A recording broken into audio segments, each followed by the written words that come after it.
Hi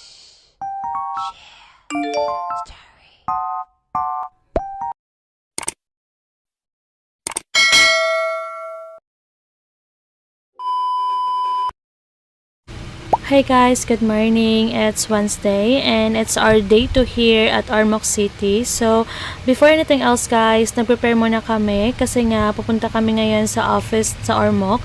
And we will continue guys yung inventory and collectibles checking. So, yun yung magiging agenda namin today. So, iniwan muna namin guys yung susi sa kwarto kasi nga we are planning na ipalinis muna namin since 2 nights yung binayaran namin guys. So, before anything else, nag-breakfast muna kami dito sa McDo. Actually, walking distance lang to. So, ito yung pinaka-advantage talaga kapag sa EL kayo mag-lunch. Kasi sobrang lapit lang ng mga kainan dito like McDo, Jollibee. So, yun yung naging advantage talaga guys. So, yung order nga pala namin guys is nag-rice kami with chicken fillet and then iced coffee. Kasi nga for sure gugutumin kami mamaya while checking. So, yun. Sinulit na talaga namin. And si ate, binilhan din kami ng tagi-isang cup and sobrang ganda nito guys and sobrang thankful talaga ako. So, yan guys, after namin mag-breakfast, diretso na din kami nagbiyahe papuntang Ormoc branch. So, it takes to 5 to 10 minutes yung biyahe guys. Actually, hindi naman masyadong malayo yung office nila pero kailangan namin gumising talaga ng umaga para makapag-prepare and then makapag-breakfast na din. Kasi nga, sobrang daming paperworks na kailangan namin ayusin and kailangan namin i-check. So, dapat maaga talaga kami. So, yan guys, dyan lang muna kayo and mag-travel lang muna kami. So, station guys.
So, yan guys, medyo malapit na din kami sa area and actually yung warehouse nila is nasa highway lang talaga and halos lahat ng mga katabi nila is puros mga warehouse. So, sobrang sakto din yung space nila. Pero, yun nga, they are planning na lumipat. I think gagamitin na yung space. Kasi, to be honest, hindi naman talaga siya mukhang warehouse. Kasi, it's kinda church looks like. So, hindi siya yung tipong warehouse na open area. So, obviously, it is by room. So, sobrang hirap din. Kasi nga, imbes na magamit mo yung ibang space, hindi na lang. So, yan guys, nandito na nga pala kami sa office and kasama ko sa Regine and sa Jeanette. So, we are balancing all the files and then we are also checking sa inventory nila and collectibles. So, yun yung magiging agenda namin today guys and may kunting chikahan, charot. So anyway after checking guys, nag lunch break muna kami dito sa Kasaginyan. So actually tinawag siyang Kasaginyan kasi nga sobrang dami ng puno ng saging dito. So sobrang sarap ng pagkain nila dito guys and sobrang refreshing din kasi nga sobrang lakas ng hangin. And yan, after namin mag lunch break guys, bumalik din kami dito sa office and nag-continue lang din kami guys for checking. So yan guys, dyan lang muna kayo and mag-check lang muna kami. So, stay tuned guys.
So, yan guys, after checking, diretso na din kami guys sa store nila Ate Regine kasi nga doon kami magdi-dinner and kasama namin sila Sir Rani and yung asawa niya and then si Sir Jason, si Ate Jeanette and kami ni Ate Regine at Kuya Chris. So, doon kami magdi-dinner sa store nila Ate Regine kasi nga doon sa sentro guys, meron silang stall doon. And sobrang sarap talaga ng pagkain nila Ate Regine guys kasi nga kagabi nag-order lang din kami sa kanila and sa room na namin kinain and so far sobrang sarap talaga ng pagkain nila. So yun, they decided na doon na lang kami mag-dinner para at least yung benta is mapunta talaga kay Ate Regine. So yun guys, nandito na kami sa sentro and as what you have noticed, sobrang ganda ng view dito guys and sobrang lawak ng parking area nila.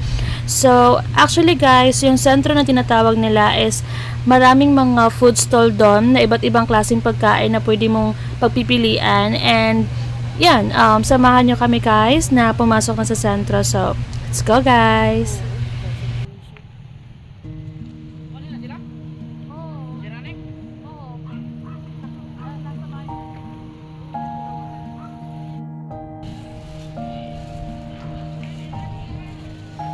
Stig!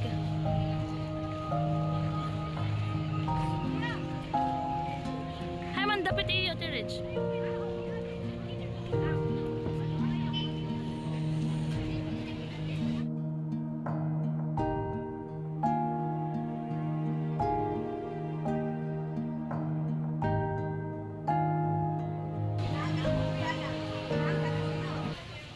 So, yan guys, kakain na din kami and after namin mag-dinner guys is pupunta na kami sa AL Lodge para magpahinga kasi nga tomorrow morning is aalis kami agad pabalik dun sa Samar and then before kami umuwi is pupunta muna kami sa Tacloban branch kasi meron kaming kukuning tire. So, after nun, diretso na din kami pa uwi. So, yan guys, that's all for today's video. Thank you guys for watching. Please don't forget to subscribe my YouTube channel. Bye guys!